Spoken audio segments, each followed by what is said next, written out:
왕으로 오신 예수님. 이 세상에는요, 수많은 나라에 수많은 사람들이 살고 있어요. 그 사람들을 잘 살게 할 수 있는 사람이 누구냐면 왕이에요, 왕. 그 왕 중에서는 좋은 왕, 나쁜 왕, 성질이 고약한 왕, 훌륭한 왕, 여러 왕들이 있거든요. 그러면 우리나라에도 왕이 있었는데 생각나신 왕 있어요? 누구요? 세종대왕. 박수. 너무 잘하시네. 세종대왕이 우리나라에 있었어요. 또 세종대왕 말고 다른 왕 생각난 분 없죠? 나도 없어요. 생각. 그러면 여러분 혹시 여자가 왕이 있었는데 어떤 왕인 줄 아세요? 몰라요? 선덕여 왕. 맞아. 선덕여 왕. 옛날에 드라마에 나왔잖아요. 예. 만덕인가 덕만인가. 예. 그 선덕여 왕 여자인데 왕이 됐어요. 왕은요 백성들을 다스리는 사람이에요. 그래서 왕에게 주권이 있고 재물이 있고 권력이 있어요. 그러니까 왕이 가진 재물과 주권과 권력을 가지고 잘 다스리면 좋은 왕이 되고 잘못하면 나쁜 왕이 되는 거예요. 그죠? 어떤 왕이 좋은 왕이냐면요, 백성들이 평화롭고 행복하다 그러면 좋은 왕이요. 근데 백성들이 아이고 불안해 힘들어 걱정을 하면은 그 왕은 나쁜 왕이에요. 우리나라 역사에도 수많은 왕들이 우리 조상들을 다스렸어요. 근데 그 왕 중에 힘이 없고 미련하거나 어리석거나 그런 왕들은 예부터 침략을 받게 해가지고 우리 조상들을 너무나 힘들게 만드는 거예요. 그런 왕들이 있었거든요. 그처럼 성경에도 보니까는 왕들 얘기가 많이 있어요. 왕들이 어떤 왕은 좋은 왕, 어떤 왕은 나쁜 왕, 어떤 왕은 훌륭한 왕, 이런 왕들이 많이 있었거든요. 그 왕들 중에서 누가 좋은 왕인가 나쁜 왕인가 정하는 기준이 있어요. 기준. 하나님께서 어떤 기준을 정해놓고 이렇게 하면은 좋은 왕, 이렇게 하면 나쁜 왕이라고 성경이 분명히 말을 해놨거든요. 그럼 어떻게 하면은 좋은 왕이냐면은 여러분 아세요? 다윗 왕. 다윗 왕 같이 하는 사람은 좋은 왕이야. 근데 다윗 왕과 같이 하지 않는 사람은 나쁜 왕으로 평가를 받았어요. 하나님께서는 왕들이 좋은 왕인지 나쁜 왕인지 그 기준을 다윗 왕으로 삼았어요.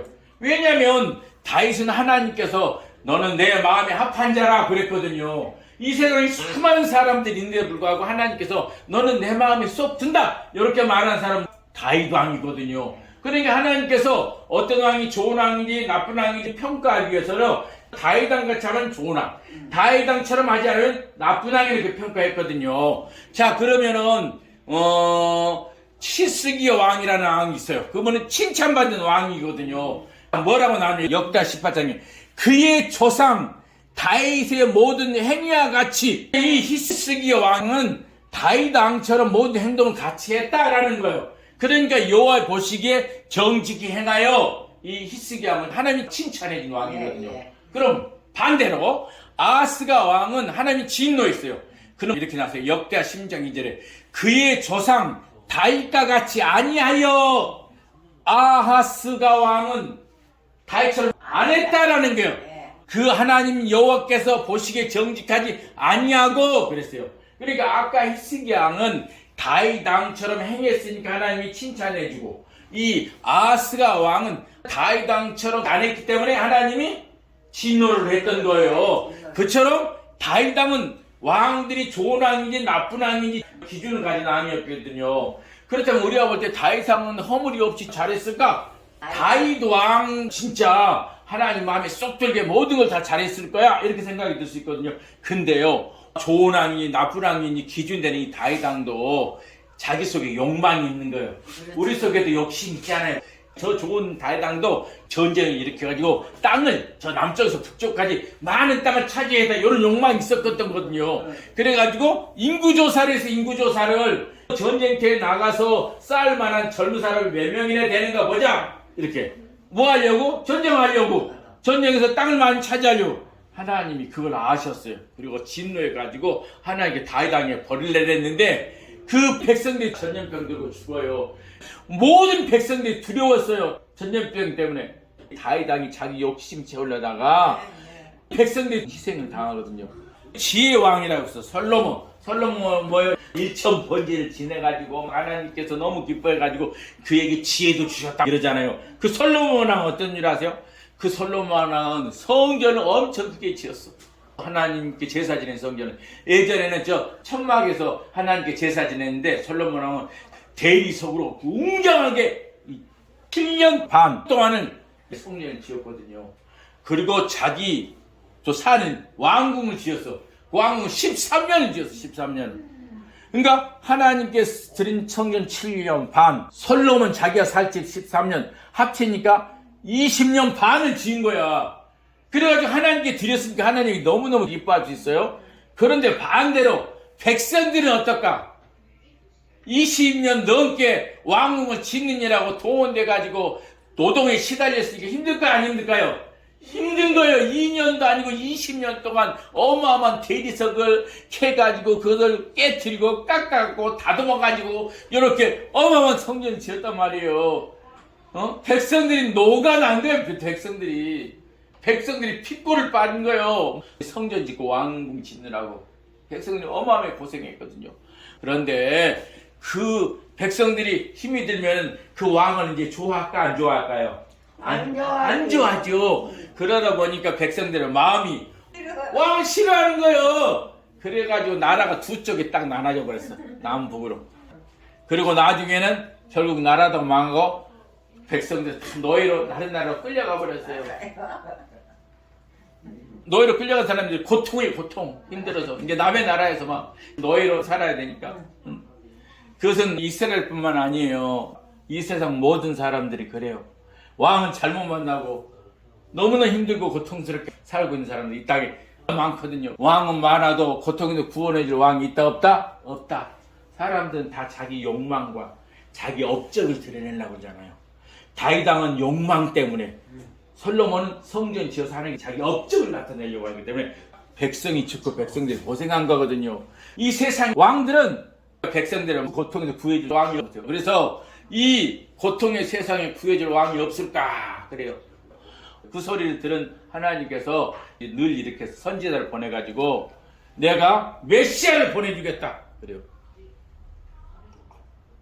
너희를 그 고통에서 구해줄 왕을 내가 보내주겠다. 하나님 그러시거든요. 그리고 나서 선지자 이사야를 통해서 한 아이가 태어난다. 그는 전능하신 하나님이다. 영전하신 아버지다. 평강의 왕이 될 것이다. 이렇게 얘기하거든요. 그리고 700년 후에 하늘에서 고통하는 인간을 구원하려고 왕이 드디어 오신 거예요. 아멘. 누가 오셨다고요? 하나님이 오셨. 그렇죠. 하나님이 이 땅에 왕으로 오셔서 그분이 예수님이시다는 거예요. 그래서 예수님이 세상에 오셨어요.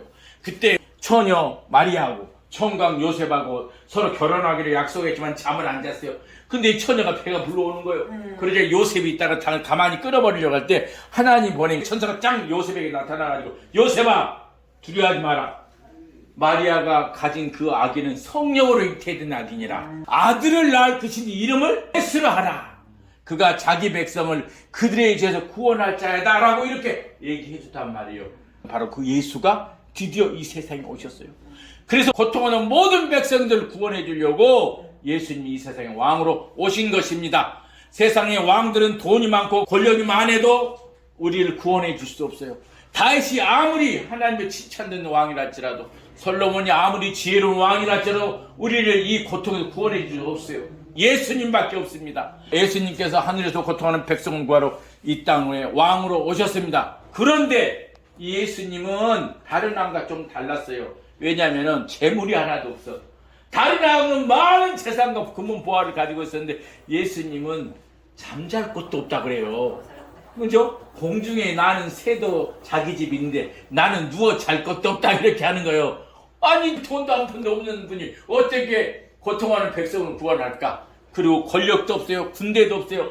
예수님 따르는 제자들이 몇 명 있긴 있었는데 제자들은 하나같이 다 고기잡이한 사람들. 이 사람들이 싸움을 잘하겠어요? 고기 잡는 걸 잘하겠어요? 고기 잡는 걸 잘하지 싸움 못하지. 근데 어떻게 저 사람들 데리고 이 세상에 고통하는 자기 백성을 구원하냐?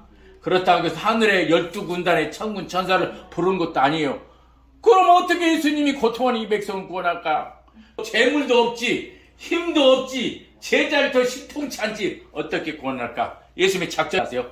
전쟁하여 이기는 것 대신 자기를 희생 제물로 드린 거예요. 아멘. 이기는 것이 아니라 자기를 희생으로 드린 거라니까요, 예수님은. 그래서 예수님이 져줬습니다. 이기려고 한 게 아니라. 그리고 예수님이 파겠습니다. 그리고 잡혀줬습니다. 그리고 맞아줬어요. 살이 터지도록 맞았고 뼈가 으스러 깨지도록 두들겨 맞았어요. 그리고 머리에는 가시 면류관을 쓰고 모든 백성들의 죄짐을 대신 지고 온몸에 물과 피를 다 쏟아내고 십자가에서 우리 대신 죽으신 거예요. 아멘. 누구 때문에요? 우리를 죄에서 구원하려고 예수님이 우리 대신 죽어 주신 것입니다. 그리고 예수님은 죽은 것으로 끝난 게 아니라 죽은 사흘 만에 다시 살아나셨어요. 그 우리로 하여금 예수님이 부활하시며 우리에게도 부활의 기쁨을 주신 거예요. 그래서 예수님은 나를 구원하신 왕입니다. 세상의 왕들은 자기 욕망과 업적을 쌓느라고 백성들을 고통 속으로 몰아넣었지만 우리 예수님은 자신을 희생시키고 죄로 고통하는 백성들을 구원하셨습니다. 아멘. 그래서 예수님 믿은 사람은 왕 대신 예수님의 구원받아서 예수님과 함께 영원히 사는 거예요. 아멘. 그래서 한 사람도 빠짐없이 모두 왕으로 오신 예수님 믿고 구원받아서 예수님과 함께 영원히 사시기를 주님의 이름으로 축원드립니다. 아멘.